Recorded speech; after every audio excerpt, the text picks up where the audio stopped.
Assalamualaikum warahmatullahi wabarakatuh. Perkenalkan nama saya Mutiara Salsabila dengan NPM 1006011919133 dari Program Studi Statistika Fakultas Matematika dan Ilmu Pengetahuan Alam Universitas Islam Bandung yang akan mempresentasikan terkait skripsi saya yang berjudul Penerapan Regresi Robust Menggunakan Estimasi S dengan Pembobotan Tukey B-square dan Wells dalam Mengatasi Outlier.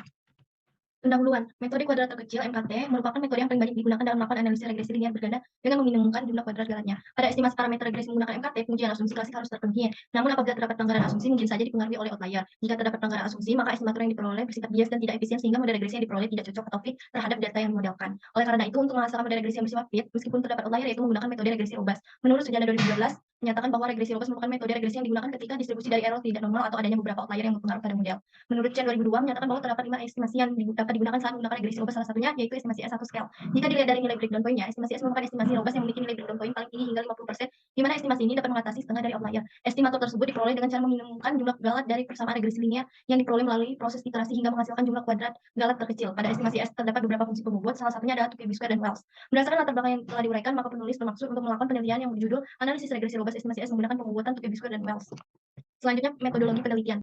Penelitian ini menggunakan metode teknik analisis regresi robust estimasi S dengan menggunakan pendekatan kuantitatif. Data yang digunakan berupa data sekunder dari BPS, yaitu berupa data IPM di Provinsi Jawa Tengah tahun 2021. Adapun analisis yang dilakukan yaitu yang pertama melakukan deskripsi data, kedua menaksir koefisien regresi menggunakan MKT, yang ketiga melakukan identifikasi outlier dengan metode box plot, yang keempat, jika data teridentifikasi outlier maka dilanjutkan dengan menggunakan analisis regresi robust untuk perhitungan parameter regresi berdasarkan estimasi S, pembobotan Tukey B-square dan Wells.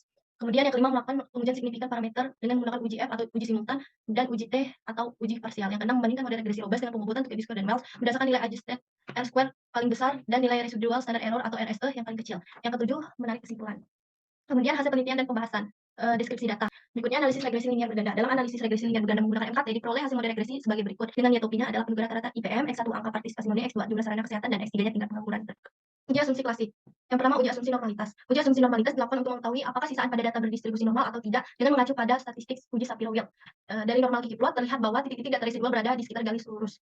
Secara visualisasi dapat dikatakan data residual berdistribusi normal. Untuk meyakinkan hasil yang diberikan plot tersebut, dilakukan pengujian menggunakan statistik Shapiro-Wilk menggunakan R. Berdasarkan hasil perhitungan, diperoleh nilai W sama dengan 0,97186 lebih besar daripada W tabel yaitu 0,934 dan p-value sebesar 0,4963 lebih besar dari alpha, maka H0 diterima. Artinya data residual berdistribusi normal yang dimana asumsi normalitas terpenuhi.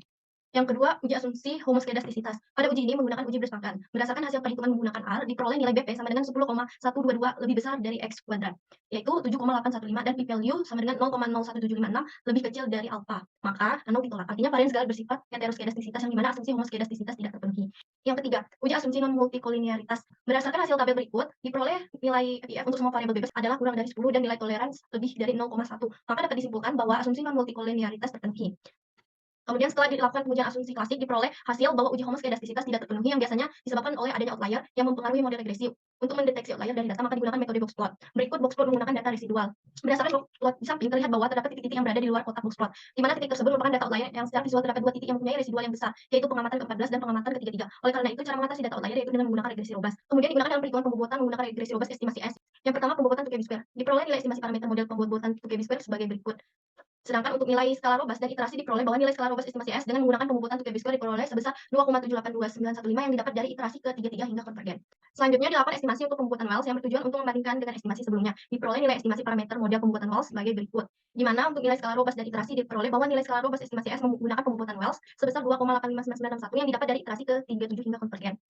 Kemudian pengujian signifikan parameter regresi dengan menggunakan uji F. Dari hasil output di samping diperoleh nilai p-value sebesar 0,000 kurang dari 0,05 sehingga dapat disimpulkan bahwa angka partisipasi murni, jumlah sarana kesehatan dan tingkat pengangguran terbuka secara bersama-sama mempengaruhi indeks pembangunan manusia.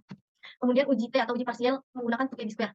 Dari hasil yang diperoleh bahwa variabel X1 dan X2 sebesar 0,000 kurang dari alpha yang artinya angka partisipasi murni dan jumlah sarana kesehatan berpengaruh signifikan terhadap variabel indeks pembangunan manusia di Jawa Tengah. Sedangkan untuk variabel X3-nya sebesar 0,757 lebih besar dari alpha yang artinya tingkat pengangguran terbuka tidak berpengaruh signifikan terhadap variabel indeks pembangunan manusia di Jawa Tengah. Kemudian uji T untuk pembuatan Wells.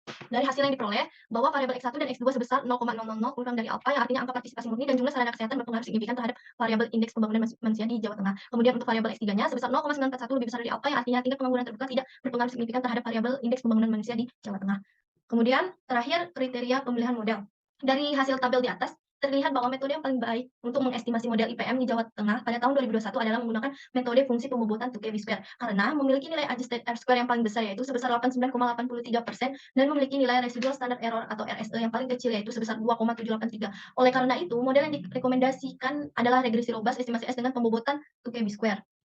Kesimpulan, berdasarkan pembahasan dalam penelitian ini, peneliti menyimpulkan beberapa hasil penelitian sebagai berikut. Yang pertama, model regresi robust estimasi S dalam pembobotan 2KB² dan pembobotan Wells dalam mengatasi outlier pada data IPM di Provinsi Jawa Tengah tahun 2021 adalah sebagai berikut. Kemudian yang kedua, berdasarkan model regresi robust estimasi S menggunakan pembobotan 2KB² memiliki nilai adjusted R-square paling besar sebesar 89,83% dan nilai standar error paling kecil sebesar 2,783. Maka dari itu dapat disimpulkan bahwa regresi robust estimasi S menggunakan pembobotan 2KB² memberikan hasil yang lebih efektif daripada regresi robust estimasi S menggunakan pembobotan Wells. Sekian presentasi yang saya sampaikan. Mohon maaf jika ada kekurangan. Wabillahi taufiq wal hidayah. Wassalamualaikum warahmatullahi wabarakatuh.